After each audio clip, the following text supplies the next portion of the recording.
అందరికీ నమస్కారం. నేను స్వరూప పొట్లపల్లి. సాయిబాబా ప్రేమ స్వరూపుడు. ఆయన నిష్కల్మష నిస్వార్థ ప్రేమకు ప్రతిబింబం. నీలో నేనున్నాను, నాలో నీవున్నావు అనే సాయిబాబా మాటలు అక్షర సత్యాలు అంటుంటారు ఆయన భక్తులు. ప్రస్తుతం నాతో పాటు సాయిబాబా సేవకురాలైన శ్రీమాత వల్లభానందమయ్యి ఉన్నారు. సాయిబాబా ఆజ్ఞతోనే ఆవిడ కంచిలో శ్రీపాద వల్లభ గుడిని నిర్మించడం అనేది జరిగింది. శ్రీ చక్ర దత్తపీఠాన్ని క్షేత్రాన్నే ఆవిడ నిర్మించి అక్కడ ఎంతో అద్భుతంగా పూజలు చేస్తున్నారు. ఈరోజు ఆవిడ మనతో అనేక సాయిబాబాకు సంబంధించిన లీలలు, మహిమల గురించి చెప్పబోతున్నారు. ముందుగా మనం శ్రీమాత వల్లభానందమయ్య గారితో మాట్లాడదాం. నమస్తే అండి. జై గురుదత్త. జై గురుదత్త. తొలుత మీరు శ్రీ లలిత ఉపాసకులు, అమ్మవారి ఉపాసకులు. ఆ తర్వాత సాయిబాబాతో మీ ప్రయాణం మొదలైంది. ఆ తర్వాత శ్రీపాద వల్లభుడికి ఎంతో సేవ చేస్తున్నారు. ముందుగా సాయిబాబా గురించి తెలుసుకుందాం. ఆయన మీ జీవితంలోకి ఎలా వచ్చారు? సాయిబాబా వారు నేను 10th క్లాస్ చదివేటప్పుడు అనమాట. నాకు ముగ్గురు అన్నయ్యలు. అయితే మా మూడో అన్నయ్యకి పెళ్ళైనప్పుడు మా వదిన గారు సాయిబాబా భక్తురాలు, షిరిడీ సాయి భక్తురాలు. వాళ్ళ ఇంట్లో అందరూ కూడా సాయి భక్తులు అనమాట. అయితే తను మా అన్నయ్య వైజాగ్లో ఉండేవారు. అయితే మన ఇద్దరం కలిసి పారాయణం చేద్దాం అంది. అదే నేను మొదటిసారిగా పారాయణం చేయడం, సాయిబాబా జీవిత చరిత్ర మొదటిసారిగా నేను పారాయణం చేయడం అనేది అయితే 94లో జరిగిందనమాట.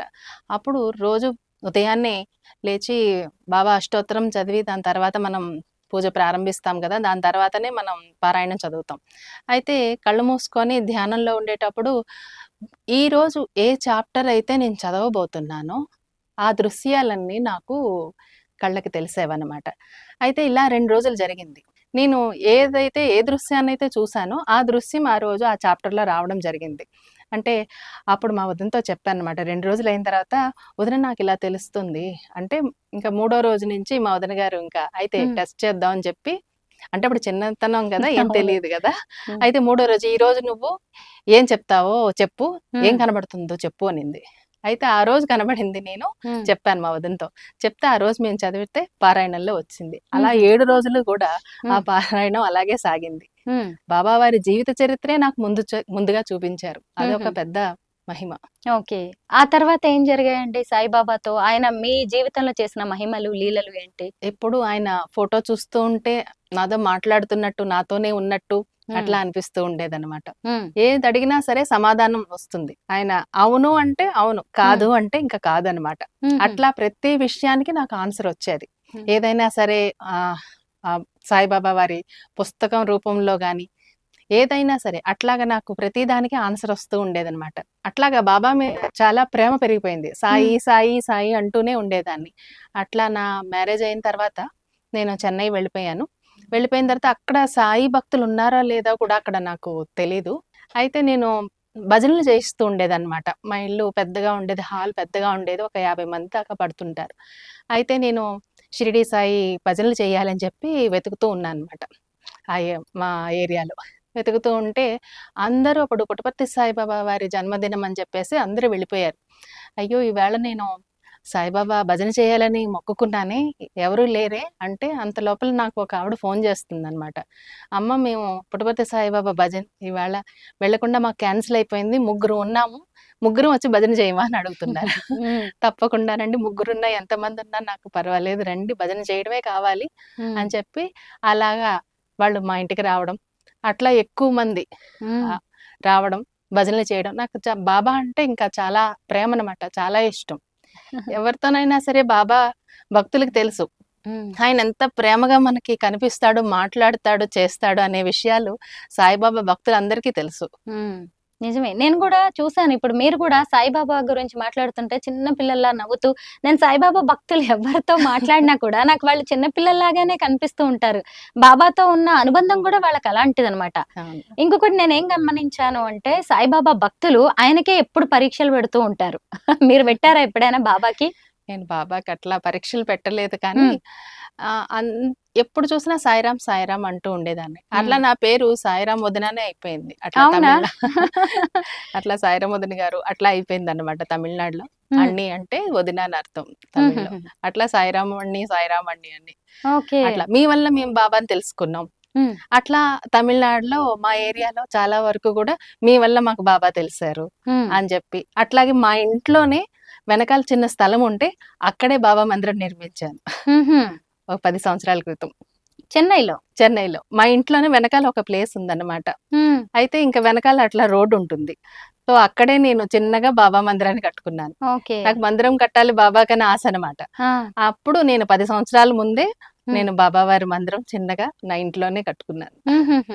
మీకు సాయిబాబా హీలింగ్స్ కూడా ఇస్తూ ఉంటారు. ఇతరుల జీవితాల్లో జరగబోయేవి కూడా మీకు చూపిస్తూ ఉంటారు కదా. అలాంటి ఉదాహరణలు, అలాంటి సాక్ష్యాలు ఏమైనా మాతో షేర్ చేసుకోగలరా? తప్పకుండా అమ్మా. అయితే నేను 2010లో మా ఫ్యామిలీ ఫ్రెండ్స్ మొత్తం అందరు కలిసి ఒక 20-30 మంది మేము షిరిడి వెళ్ళాం. అయితే అక్కడ బాబా వారు ప్రతిదీ కూడా నాకు ముందు స్వప్న రూపంలో అన్ని చూపిస్తూ ఉంటారు అనమాట. ఏ ప్లేసులకి వెళ్తున్నాము ఏంటి అనేది ముందుగా తెలుస్తూ ఉంటుంది. అయితే అక్కడ బాబా తిరిగిన ప్లేసెస్ అన్ని కూడా నాకు ముందుగానే చూపించడం జరిగింది అనమాట. ఇప్పుడు బాబా సమాధి పాత సమాధి ఎలా ఉండేదో అట్లా నాకు బ్లాక్ అండ్ వైట్ లో అన్ని నాకు విజన్స్ వస్తూ ఉండేవన్నమాట. నిజంగానే ఒక రోజు మా ఇంటికి ఒక పేపర్ వచ్చింది. దాంట్లో బాబా వారి మహాసమాధి పైన కాకుండా కింద ఉంటుంది అని చెప్పేసి మా ఇంటికి ఒక పేపర్ వచ్చింది. ఓ ఇదే కదా నాకు కనిపించింది అని చెప్పి నిజంగా ఇట్లాంటివి ఎన్నో జరిగినాయి అనమాట. అయితే షిరిడి ఫస్ట్ టైం నేను వెళ్ళాం. ఇప్పుడు ఒక 2004లో వెళ్ళినప్పుడు ఫస్ట్ టైం వెళ్ళాను షిరిడికి. ఎన్నో సంవత్సరాల నుంచి బాబా తెలుసు కానీ వెళ్ళే అవకాశం రాలేదు నాకు. 2004లోనే షిరిడి వెళ్ళాం. వెళ్ళినప్పుడు నాకేంటంటే అలవాటు, నా దగ్గర ఉన్నదంతా ఎవరన్నా అడిగితే లేదా నన్ను ఇస్తూ ఉంటాను అనమాట. అట్లా షిరిడిలో చాలా మంది అడుగుతూ ఉంటారు. అయితే మేమందరం ఒక గ్రూప్ గా రౌండ్ గా నించున్నాం అనమాట. నించుంటే కరెక్ట్ గా బాబా లాగే చాలా ప్రశాంతంగా ఉంది మొహం. వయసు ఎంతని చెప్పలేము. మంచి కలర్ డ్రెస్ వేసుకొని, ఇప్పుడు బాబా ఎప్పుడు కఫనీ వేసుకుంటారు కదా, అట్లాగా కాషాయ రంగుది వేసుకొని నా దగ్గరికి వచ్చి ఇట్లా చేయి చాపారు. నాకు అప్పటికే నా పర్సులో ఉన్న చేంజ్ అంతా అయిపోయింది.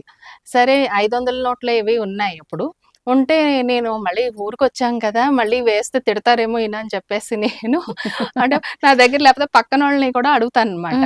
అడిగేసి మీ దగ్గర చేంజ్ ఉందా అని అడిగితే ఎవరి దగ్గర చేంజ్ లేదు. అప్పుడు మళ్ళీ నా పర్సులో చేయి పెట్టి వెతికితే హోమంలో వేసిన 5 రూపాయల కాయిన్ ఉంది. నువ్వు చూస్తుంటే నాకు బాబాలాగా అనిపిస్తున్నావు, నిన్ను ఉట్టి చేతులతో పంపడం నాకు ఇష్టం లేదు, ఈ హోమంలో ఉన్న ఈ 5 రూపాయల కాయినే నేను ఇస్తున్నానని చెప్పి ఇచ్చాను.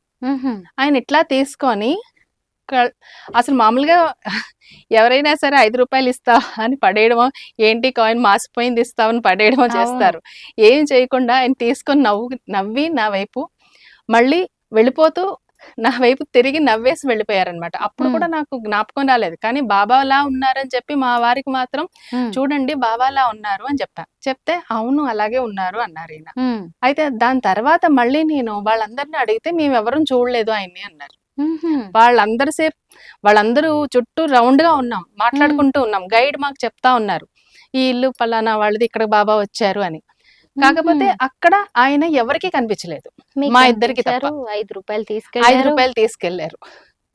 నా పంచేంద్రియాలు ఆయనకి ఇచ్చానని అనుకున్నాను అప్పుడు నేను. కరెక్టే, అవును. అట్లా ఆయన ఒక పెద్ద మిరాకిలే చేశారు నాకు షిరిడీలో. ఆయనకు కావాల్సింది ఏంటో ఆయన తీసుకెళ్లిపోయారు. తీసుకెళ్లారు. ఆ రోజు అక్కడ ఒక షాప్ లో నేను బాబా విగ్రహం ఫస్ట్ టైం అన్నమాట నేను షిరిడి నుంచి తెచ్చుకోవాలి అని. అయితే వెళ్ళి షాప్ లో అడుగుతున్నాం, కానీ నాకు రెడ్ కలర్దే కావాలి, రెడ్ కలర్ డ్రెస్ వేసుకుంది, కాషాయ రంగుదే కావాలి అంటున్నాను. ఆ షాప్ వాడేమో నాకు వైట్ డ్రెస్ లోనే ఉన్నారు బాబా, వైట్ కలర్దే ఉంది కానీ అమ్మా అసలు కాషాయ రంగుది లేదు అన్నారు. నాకు అదే కావాలి అని పట్టుబట్టాను. అయితే నేను అతను మొత్తం గోడౌన్ అంతా వెతికి తీసుకొచ్చాడు. మొత్తానికి తీసుకొస్తే అది చాలా బాగా నచ్చింది. ఇంకా బాబా నాతో వస్తున్నారు, షిరిడి నుంచి నాతో వచ్చేస్తున్నారు అని చెప్పి ఆనందంగా తీసుకొచ్చేసాను ఇంటికి. తీసుకొచ్చి ఆయనతో ఇంకా రోజు పూజలు మాటలు అన్ని జరుగుతూ ఉండేవి, భజనలు అన్నీను. అయితే ఈయన నాకు కనబడ్డారు కదా, 5 రూపాయల కాయిన్ అడిగారు కదా వచ్చి, ఆ విషయం నేను మర్చిపోయాను. అయితే ఒక షిరిడి నుంచి తీసుకొచ్చిన క్యాలెండర్ మా ఇంట్లో ఎగురుతుంది అనమాట, ఫ్యాన్ గాలికి ఎగురుతుంటే బాబాది ఒక్కొక్క రూపం ఆ క్యాలెండర్ లో డిసెంబర్ వరకు ఒక్కొక్క రూపంలో ఉంది. అయితే ఆ క్యాలెండర్ ఎగురుతున్నప్పుడు కరెక్ట్ గా నాకు ఏ రూపంలో అయితే కనిపించారో ఆ రూపంలో అక్కడ ఆ క్యాలెండర్ లో ఉన్నారు ఆయన. అయితే నిజమే ఆయన రూపాల్లో ఒకరిగానే అక్కడికి వచ్చారంటారు. అక్కడికి వచ్చారు